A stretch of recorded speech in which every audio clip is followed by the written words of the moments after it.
కొరింథీయులకు రాసిన పత్రిక 11వ అధ్యాయం 23 నుంచి 32 దాకా చూద్దాం.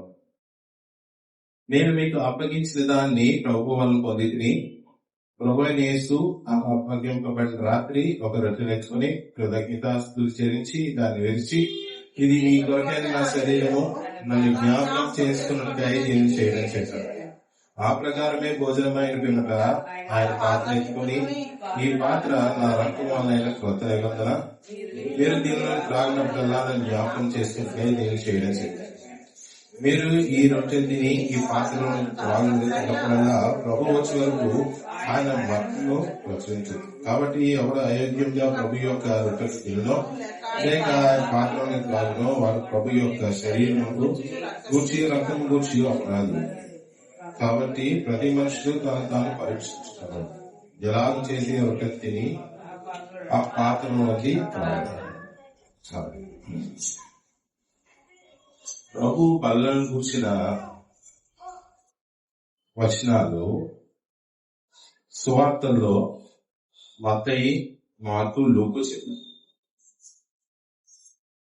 మరి పౌలు ఈ సందర్భంలో పౌలు లాస్ట్ సఫర్ లో ఉన్నాడా? లేదు కదా. ఆయన ఏం చెప్తాడు? నేను అప్పగించిన దాన్ని ప్రభు వల్ల పొందింది. మనం ఎందుకు దీన్ని ఎక్కువ ప్రాముఖ్యంగా తీసుకుంటాం? కొరింథీ ప్రతిసారి మనం బల ఇచ్చినప్పుడు కూడా 11వ అధ్యాయమే చెప్తాం కదా. ఇందులో ఇన్స్ట్రక్షన్స్ క్లియర్ ఉన్నాయి. ప్రభు బల ఎలా పాటించాలి. మీరు సువార్తలో చూస్తే ఇట్స్ లైక్ బయోగ్రఫీ. అది దేవుడు ఆ ప్రకారం చేశారు. లోకాలని దాన్ని జ్ఞాపకం చేసుకున్నట్టు దీన్ని చేయడం చెప్పారు. కానీ ఎలా చేయాలి?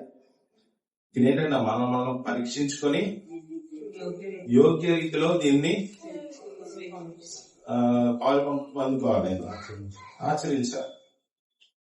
అది దేవుడు పౌలు ద్వారా చాలా స్పష్టంగా బయలుపరిచాడు. ఇందులో 3 విషయాలు మనం చూడాలి. ఒకటి ఏంటంటే నన్ను జ్ఞాపకం చేసుకున్నట్టు దీన్ని దాని గురించి ఇంకా వివరిస్తాను. జ్ఞాపకం చేసుకోవడానికి నేను చేయండి. దాని తర్వాత నా రక్తము వలన క్రొత్త నిబంధన, it's new covenant in my blood. పాతది కొట్టివేయబడింది. ఏంటంట పాత ఏంటి సాక్రిఫిషియల్ సిస్టమ్ అనేది న్యూ కవెనెంట్ లో కొట్టివేయబడింది. ఇప్పుడేంటి కొత్త సిస్టమ్ ఏంటి? ఆయన రక్తం ఉంది. మనం విశ్వాసం ఉంచడం వల్ల ఏమవుతున్నాం? మనం విడుదల పొందుతున్నాం. It's new covenant. పాతది గతించను, కొత్తది. అది ఎవరి వల్ల? దేవుని రక్తం. స్పష్టంగా ఉంది కదా. నా రక్తం వల్ల అయినా న్యూ కవెనెంట్ ఇన్ మై. ఆయన రక్తంలోనే మనకి పాపక్షమాపణ అనేది. ఇక్కడ 3 విషయాలు శిలువ యొక్క ప్రాముఖ్యత మనం గుర్తు చేసుకోవాలి. మనకు ఆయన రక్తంలో ఏం దొరికింది? పాపక్షం, ఫర్గివ్నెస్ ఆఫ్ సిన్స్. 3 విషయాలండి. ఒకటి ఫర్గివ్నెస్ ఆఫ్ సిన్స్. పాప దాస్యం నుంచి మనం విడిపింపబడ్డాం. సాతాను అపజయం పొందాడు. ఇప్పుడు మనం ఏంటి? మనకి వీఆర్ గివెన్ ఎ చాయిస్. దేవుడు ప్రణాళిక సిద్ధపరిచి ఎప్పుడైతే సాతాను బంధకాల నుంచి మనం విడిపించాడో now we are given a choice. మొదటి ఏంటి? పాప క్షమాపణ మనకు దొరికింది. పాప దాస్యం నుంచి విడిపింపబడ్డాం. 3వది వీఆర్ గివెన్ ఎ చాయిస్. మనకు ముందు ఈ చాయిస్ లేదండి. మనం అందరూ సాతాను బంధకాల్లో ఉండిపోయాం. ఏ భేదము లేదు. అందరూ అంతటా పాపం చేసి దేవుడు అనుగ్రహించదు. అది దేవుడు ఆయన శిలువ ప్రాముఖ్యత ఏంటంటే మన పాపాలు క్షమింపబడ్డాయి. మనం పాప దాస్యం నుంచి విడిపింపబడ్డాం. 3వది వీఆర్ గివెన్ ఎ చాయిస్. మనం ఎటువైపు ఉంటున్నాం అది మనం ఇంకోటి ఇక్కడ 27వ శ్లోకం, ఎవడు అయోగ్యంగా ప్రభు యొక్క రొట్టె తినలో లేక పాత్రలో త్రాగునో. ఇక్కడ ఇంగ్లీష్ లో 2 మాటలు ఉన్నాయి. Unworthy manner. అన్వర్ది ఎవరి దేవుని దృష్టిలో ఆమె వర్ది. దేవుడు ఒక్కడే, క్రీస్తు ప్రభు ఒక్కడే. ఈజ్ వర్ది ఎన్ని సార్స్. మనం అందరం ఎవరం? అన్వర్ది, అయోగ్యులం. కానీ ఇక్కడ 2 మాటలు ఉన్నాయి. అన్వర్ది మేనర్ అన్నారు. ఇక్కడ 2 వ్యక్తుల గురించి మనం చూడొచ్చు. ఇక్కడ పౌలు ఉన్నాడు, పేతురు, ఇస్కారియోతు యూదా. మరి మానవులుగా మనం తప్పుకోవడం సహజం.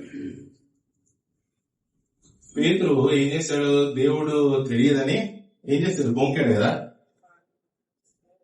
It is out of fear and weakness కదా. ఆయన భయపడ్డాడు. ఆయన వీక్నెస్ ని బట్టి ఆయన దేవుడిని ఎరగని చెప్పి బొంకాడు. ఇంకో అతను ఉన్నాడు ఇస్కారియోతు యూదా. ఆయన ఏం చేశాడు? దేవుడిని అప్పచెప్పేశాడు. ఆయన ఎక్కడున్నాడు? Is in the suffer. దేవుడు బల్ల ఇచ్చినప్పుడు ఆయన ఎక్కడున్నాడు? ఆయన దగ్గరే ఉన్నాడు. ఆయన ఎంత ప్లానింగ్ చేశాడు, ఎంత కీర్తి పన్నాడు. ఏమంటుందని ఎంత డెలిబరేట్ గా ఎంత ప్లాన్ చేసి ఎంత స్కీమ్ తోని దేవుడిని పట్టి చేశాడు కదా. అది అక్కడ ఉంటుండు.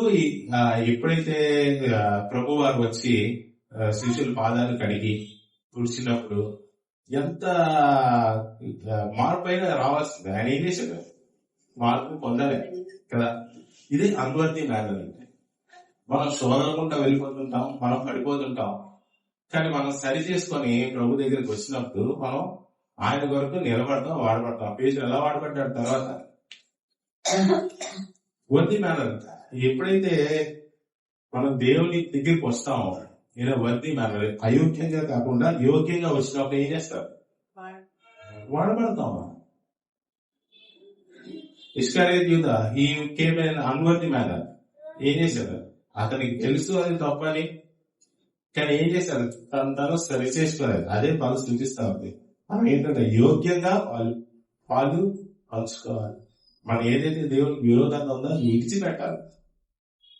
లేదు నేను దాన్నే పట్టుకుంటానంటే మీరు బలలోని అయోగ్యంగా పాలు పొందుతుందంటే కదా. ఇక్కడ 2 విషయాలు అర్థం చేసుకుని పౌలు ఎలాగా పేదలు ఎలాగా తను సరి చేసుకున్నాడో మనం కూడా ఏం చేసుకోవాలి? సరి చేసుకుని దాన్ని విడిచిపెట్టాలి. అలాగే ఇస్కారియోతు యూదులాగా మనం వేషధారణ కలిగి అదే ఇక్కడ సూచిస్తాను ఏంటంట. కాబట్టి ఎవడు అయోగ్యంగా ప్రభు యొక్క రొట్టె తిన్నో లేక పాత్రం తాగునో వాడు ప్రభు యొక్క శరీరం గూర్చి రక్తం గూర్చి అపరాధి అవుతాడు. సో మనం యోగ్యమైన రీతిలో బలలో పాలు. ఇక్కడ 3 విషయాలు మనం చూడాలి బల ఎత్తుండేటప్పుడు. ఒకటి, లార్డ్ ఐ రిమెంబర్, దేవుణ్ణి జ్ఞాపకం చేసుకోవాలి. రెండవది, మన బలహీనతలో మనం ఒప్పుకోవాలి, లార్డ్ ఐ కన్ఫెస్. మూడవది, లార్డ్ ఐ క్లెయిమ్, దేవుణ్ణి ప్రచురించాలి. నాలుగవది, లార్డ్ ఐ రిజాయిస్. ఈ 4 విషయాలు ఏం చేయాలి? మనం బలహీనత పరీక్షించుకోవాలి. మనం మొట్టమొదటిగా దేవుణ్ణి ఏమన్నారు ఇక్కడ? నన్ను జ్ఞాపకం చేసుకున్నట్టు దీనిని చేయండి. ఏం జ్ఞాపకం చేసుకోవాలి? క్రీస్తు ప్రభు యొక్క సంపూర్ణ విధేయత. దేవుడికి ఏం చేశాడు? ఆయన లోబడ్డాడు, విధేయత చూపించాడు. రెండోది, ఆయన శ్రమ పడ్డాడు. మూడోది, సబ్స్టిట్యూటరీ డెత్, అంటే మన నిమిత్తమై ఆయన ఏం చేశాడు? శిలువలో మరణించాడు. ఆయన పునరుద్ధానాన్ని జ్ఞాపకం చేసుకోవాలి. ఆయన ఆరోహణాన్ని జ్ఞాపకం చేసుకోవాలి. Resurrection and essential. మనం ఎలాగైతే మరణం నుండి నిత్య జీవంలోకి వచ్చామో అది జ్ఞాపకం చేసుకోవాలి. దేవుడు ఇది జ్ఞాపకం చేసుకోవాలి. బల ద్వారా మనం స్పష్టంగా transformation from funeral to proclamation of life. ఏమంట? మరణం నుండి జీవంలోకి ఎలాగ మనం నడిపింపబడ్డామో మనం జ్ఞాపకం చేసుకోవాలి. It's trying over sin and death. మరణం నుండి మనం ఎలా విజయం పొందామో, క్రీస్తు ద్వారా మనం ఎలా లేపబడ్డామో మనం జ్ఞాపకం చేసుకోవాలి. రెండవది, కన్ఫెషన్. మనం ఏం చేయాలి? మన బలహీనతలను మనం ఒప్పుకోవాలి. పేదలు ఏం చేశారు? బలహీనతను ఒప్పుకొని మళ్ళీ వెనక్కి వచ్చారా? మానవులుగా మన సహజం, మనం బలహీనతను పడిపోతుంటాం. కానీ బలహీనత మనం ఒప్పుకొని విడిచిపెట్టినప్పుడు దేవుడు ఆయన మొదటి యోహాను పత్రిక 1:9 మొదటి యోహాను పత్రిక, మన పాపములను మనం ఒప్పుకొని ఎట్లా ఆయన నమ్మదగిన వాడు నీతిమంతుడు కనుక ఆయన పాపములను దుర్నీతి నుండి మనల్ని పవిత్రులుగా చేశారు. ఈ వాక్యం మనకి ఏంటంట? మనం ఎప్పుడైతే మన పాపంలో ఒప్పుకొని విడిచిపెడతామో ఆయన రక్తంలో మనకి ఏముంటది? క్షమాపణ దొరుకుతుంది. అలాగే రోమియోలు రాసిన పత్రిక 10 చదవకండి. అంటే మన పాపములను మనం we have to confess our sins. ఎప్పుడైతే మనం దేవుని ఎదుట కన్ఫెస్ చేస్తామో ఆయన మనల్ని ధృవీకరించడం, ఆయన మనల్ని క్షమించే గుణం కలిగి ఉంటాడు. మూడోది ప్రొక్లమేషన్. ఆయన మరణాన్ని పునరుద్ధానాన్ని మనం ఏం చేస్తాం? ప్రచారం చేస్తాం. మనం ఈ బల ద్వారా మనం ఏం సూచిస్తున్నాం? As a collective group, as a community, as a church మనం ఏం చేస్తున్నాం? ఆయన ఏదైతే ఉద్దేశం కలిగి ఉన్నాడో దాన్ని మనం పబ్లిక్ లో ప్రొక్లైమింగ్. మనం ఏం చేస్తున్నాం? దాన్ని వెల్లడం వస్తున్నాం. మూడోది ఏంటంటే ప్రొక్లమేషన్. ఆయన మరణాన్ని పునరుద్ధానాన్ని మనం ప్రొక్లైమ్ చేస్తున్నాం. సామెతలు 105:1 మనం ఏం చేయాలి? కీర్తనలు 105:1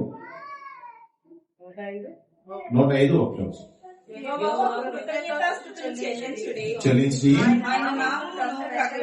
ఆయన నామాన్ని ఏం చేయాలి? మనం ప్రకటన చేయాలి. మొదటి ఏంటండి? చాలు ఆయన నామాన్ని మనం ఏం చేయాలి? అలాగే ద్వితీయోపదేశ కాండంలో కూడా 32:3 కూడా ఆయన నామాన్ని ఏం చేయాలని ఉంటది? You have to proclaim.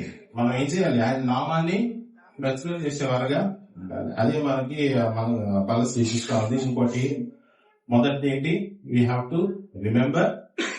దేవుడు నామాన్ని మనం ఏం చేయాలి? జ్ఞాపకం చేసుకోవాలి. అది అనుదినము జ్ఞాపకం చేసుకోవాలంటారు. రెండోది వీ హ్యావ్ టు కన్ఫెస్. మూడోది ప్రొక్లమేషన్. నాలుగోది వీ హ్యావ్ టు రిజాయిస్. ఎందుకు మనం సంతోషించాలి? దేవుని బట్టి ఎందుకు సంతోషించాలి? ఎందుకంటే క్రీస్తు ప్రభు వారు ఈ డిఫీటెడ్ డెత్ అంటే ఏంటి? దేవునికి మనకి ఏదైతే అడ్డంగా ఉందో అది క్రీస్తు ప్రభు ద్వారా అది కొట్టివేయబడింది. అందుకని మనం ఏం చేయాలి? మనం ఆనందించాలి. మన పాప క్షమాపణ ఆయనలో దొరికింది. అందుని బట్టి మనం ఆనందించాలి. మన పరిశుద్ధుల గుంపుతో మనం సహవాసం పొంది ఉన్నాం. అందు నిమిత్తం మనం ఏం చేయాలి? ఆనందించాలి. యుగ యుగాలు మనం ఆయనతో ఉంచాం. అందుని బట్టి మనం ఆనందించాలి.